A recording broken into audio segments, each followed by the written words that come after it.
75. Paano naman yun ka? Pasensya na po. Gen Z kami. Ako si Maymay Entrata. Hi, my name is Sav. At ang gagawin po namin ay i-guess namin ang mga songs 20 songs in 3 minutes. 3 minutes. So let's go, Sav! Let's go!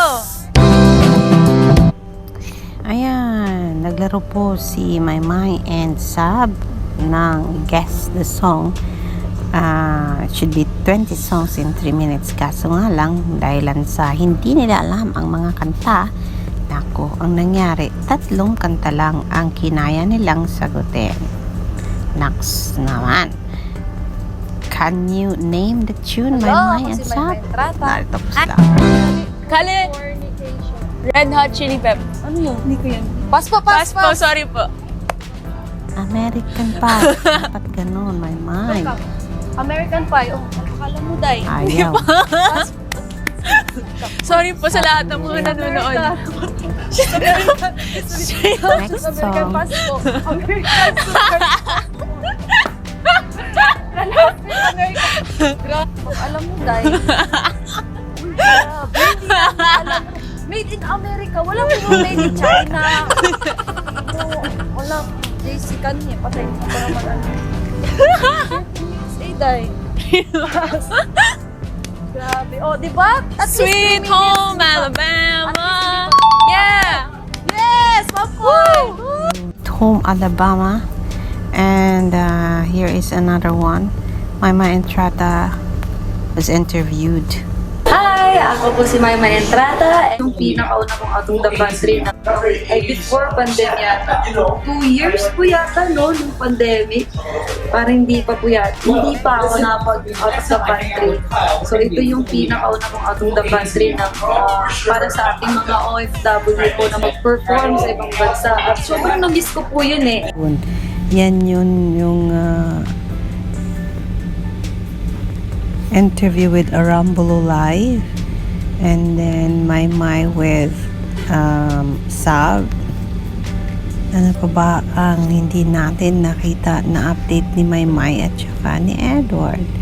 Ayan, maraming salamat po Sir Rock Santos sa patuloy na pagmamahal kay Maymay daw po. This was na late ng reply itong si Minik dahilan sa siguro busy. Arat na mamayang 6 PM napanood na natin itong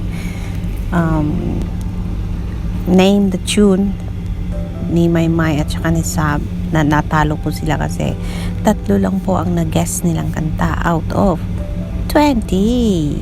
Ayan. And then of course, yes mga kaibigan, Tita Lucy is saying walang paramdam dalaga natin ngayon. That was 3 days ago. Pero after nang ma-realize siguro ni Maymay at Edward na na-miss na talaga sila ng kanilang mga supporters, kaya yun, biglaang nagparamdam si Maymay ng kanyang mga posts sa America with supermodel Kaya Gerber, at si Edward naman nag-post ng pagbalik niya from Baguio back to Manila. Then kahapon ay kanina yung pag-post ni Edward na kasama niya si Darren.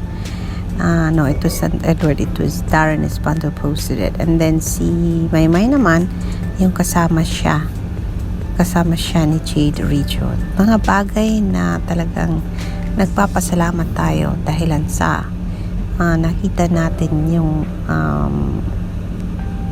talagang thoughtfulness ng mga batang ito.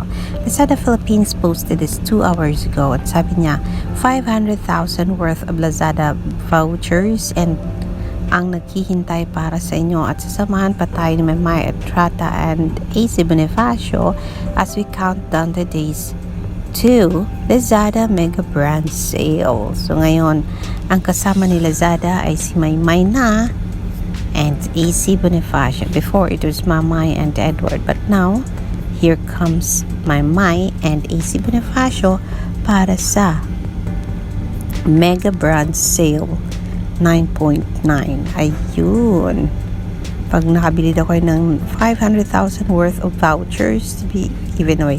Pag nakabili kayo ng marami silang vouchers na ibibigay po sa inyo. Kaya sabi ng thread na ito, Siyempre, masaya ngayon ang mga followers ni AC Bonifacio at Maymay Entrata dahil nandito. Ang sabi ni Carito, yes, Maymay. Ayan, wow.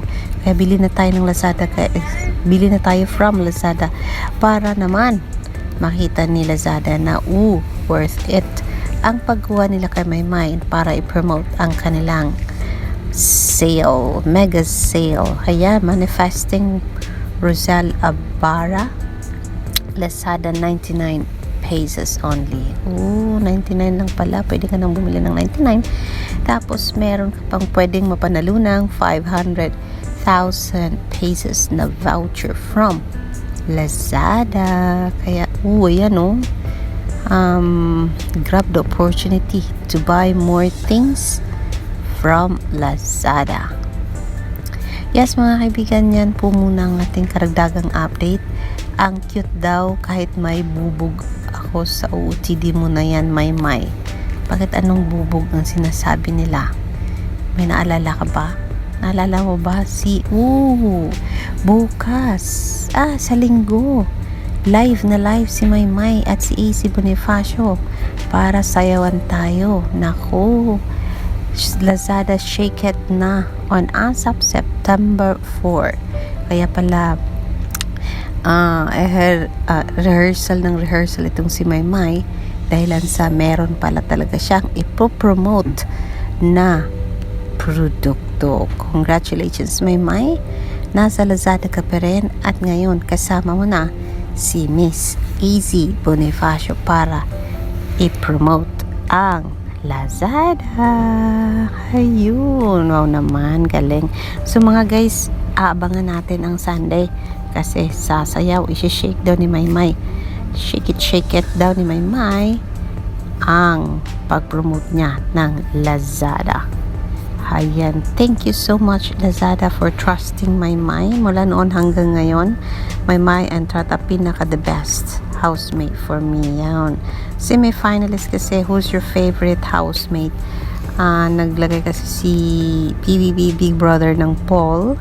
Ang sabi niya, sino daw ang favorite na housemates? Narito po sa poll na ito, Alex Ilacad 26%, Katie Estrada 13%, Kizzy Stilabane 27%, and Maymay Entrata 34%. Sabi ni Jack Cruz, season ni Maymay ang the best. She will always be my favorite housemate. Gladys Pedro, of course, shouting for Maymay. Doon at doon pa rin ako sa happy pill ko, and that is Maymay Entrata. Yan sabi ni Shania. And excuse me, sabi si Mary Del po, si Maymay po ang pipiliin daw niya. I'm Love Vlogs, Maymay Entrata. Meron din namang pumili sa KD Lex, pero more of Maymay Entrata. Let's see kung sinong mananalo sa poll na ito ng PBB, Pinoy Big Brother. Good luck sa kanilang lahat, and of course, excited tayo kung sinong mananalo dyan. And sana ang mananalo ay nag-iisang si Maymay Entrata. Ayan, ipaglaban nyo daw si Maymay Entrata, sabi ni Kim Heiko. Kaya punta na po sa poll ni PBB Big Brother kasi ako po nakapagboto na. At ang pinili natin ay ang nag-iisang si Marytale Maymay Entrata. Ayan. So yan ang muna ang ating update. I will bring you more updates later, mga kaibigan. Alexander Lexter Jules, magandang gabi po.